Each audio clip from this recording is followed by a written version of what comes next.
more expensive, but it is the nifty 50. It's a very small lens. I mean, compared to this, it's extremely small, but it's extremely powerful. Now, this to me is strictly a portrait lens, or I strictly use it for portraits. Really, I've done 1 or 2 landscapes with this lens, but not really. I'll rather use this for landscape than this. A lot of my portraits on my Instagram channel, on my Instagram account, are all with the 50. Only thing I don't like about the 50 is you've got to stand quite far back, because the 50 is quite what's I'm trying to think of the word. Yeah, the 50 is quite narrow, the lens, so you have to get quite far away from your subject to capture. Let's say if you want to do a full body portrait of them, not just their face, not just from their shoulders up, you really have to get quite far back from your subject to capture their whole full body or background. That's the only thing in some situations where, like, maybe you're against a bridge, you're against a wall, you're in an alleyway, it's quite tricky. That's the only thing that I've battled with this lens. Otherwise, great.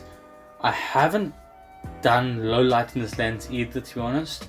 I haven't tested that out, so you can just Google it really. I don't think it would be that good in low light because it is 1.8, so therefore the background is naturally quite blurred.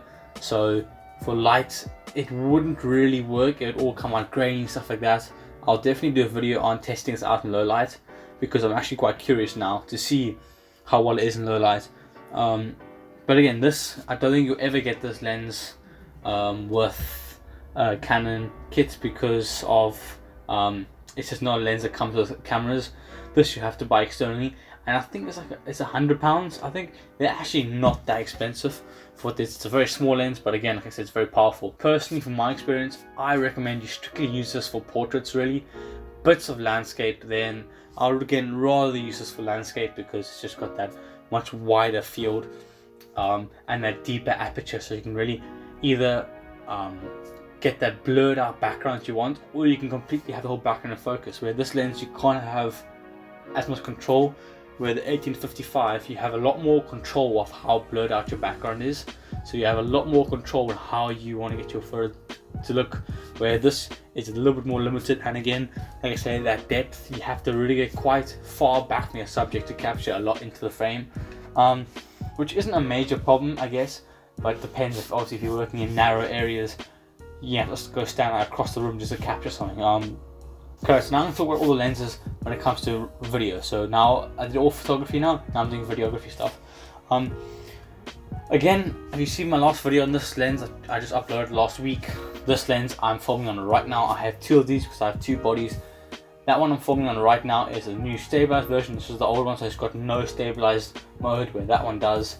Or tell me, you guys are the judge. This lens is literally recording my video right now. Stabilized is on, but I'm on a tripod, so I don't need stabilization. But let me know what you guys think. Autofocus is really good, so if I move around a bit, you see it tracks my face. The autofocus is really good. It's really sharp. If you get your settings right, it's really sharp. And again, I'm sitting in front of a window, so I've got all that beautiful natural light. It's a really sunny and hot day today in Wales, and I've got a lot of natural light coming straight from my window. Yeah, I have no video lights on because I just don't need it. As you guys can see, I'm perfectly lit. I don't look artificially lit or anything. It's all natural light coming straight from the sun. But again, these lenses are really good at video work, especially getting into it. Like I said, I've done 3 short films before, and I filmed them all with this lens. I filmed them on tripods. I didn't have any gimbals, any fancy stabilizers. I did them all either on tripods or handheld. Yeah, I did a couple of films handheld. The stabilizing is good. Again, that zoom, so you can really capture your shots exactly how you want to. You can control the depth, how blurred your background is, stuff like that. Obviously with film, you generally want to have your background quite clear. You don't want to have it all blurred because then it'll look a bit funny. But yeah, moving on to the next lens. So overall, this lens I would say is really good to learn video on the DSLR. I know I went from an iPad mini to a GoPro to a DSLR, and that was a huge jump. The iPad to a GoPro for recording videos isn't that much of a difference really, because the GoPro you just push go.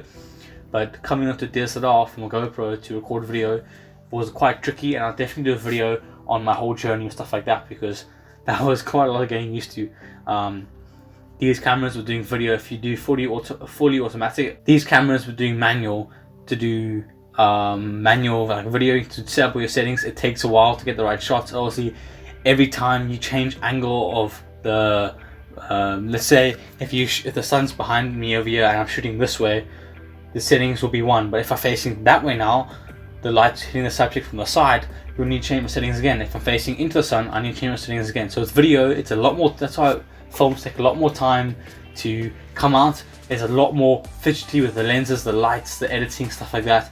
So with filming, it's very tricky to say what's good, what's bad, because it all depends on the scenario, the lighting, the sun, the subjects where you're filming, the snap line, the camera, the body, the lens. So yeah, anyway, let's go back onto this lens now. So this is, I don't ever see a need to film a video on a telephoto lens. This lens particularly is not designed for video at all. I mean, you're starting off at 70 millimeters of zoom. That is, I mean, I don't really understand. Unless you're standing on a bridge and you want to film a train or airplane up high in the sky or way down the tracks, then maybe. But these lenses are not designed for video at all. I highly doubt anyone out there will be filming on these lenses unless you're on a specific shot, I guess. But other than that, I don't ever suggest filming on a telephoto or zoom lens for video. Obviously it depends what you want. Obviously, I guess there are circumstances where you need to film a subject from far, but again, you use different lenses like that, not one of these basic zoom lenses. So that's kind of the end of the road for video. Now the next Nifty 50, I think I've done a couple of shots on the 50 before. Like I said, you got to get quite far back to get a lot in the frame. Like if this lens is on now, I would probably be like this with this lens, because that's how close it is. Where with this lens, I can sit quite far back and I'm still quite in the frame. So the Nifty 50, I don't think it's very good for video. It's definitely got no stabilization. Even the 50 1.2, which is the more expensive version of this, I've got the 1.8. That doesn't even have stabilization. So I don't think they're designed by Canon for video whatsoever. They are strictly photos, portrait lenses, mainly landscape, a little bit studio. A lot of big corporations in like studio for fashion, they use the Nifty 50s a lot in the studios for clothing, stuff like that. I do know a couple of people that use them all the time in their studios, but video, definitely not. I really doubt anyone uses this for video, strictly a photography lens. So yeah, that's my overview of all my lenses. Let me just go over again. So this 1855 stock lens comes with most Canon bodies. Video, excellent. Portraits, photography, landscapes, night photography, excellent. One of the best lenses to learn on, especially to learn in manual mode. This will definitely teach you a lot, and I've had this now for 3 years and it's still there. I've dropped it once or twice. It's a very tough lens. It is cheap, it feels very cheap, but who wants to learn on a fancy lens and then not be able to adjust to other different lenses? If you learn on this lens, you can literally learn on any other lens. Next is our 70-300, our zoom lens. Excellent for sport, for nature photography, taking photos of birds and monkeys in the trees, stuff like that. Excellent. Portraits, you can use them for portraits, depends what you want. I do occasionally use for portraits, but it's mainly urban type stuff and trains, birds, stuff like that. And then we've got our Nifty 50, which is my main portrait drive. I use this just for portraits. That's literally it. Excellent lens, very powerful, and yes, it's got the metal back, so all our professionals will be happy. A lot of people use this. A lot of big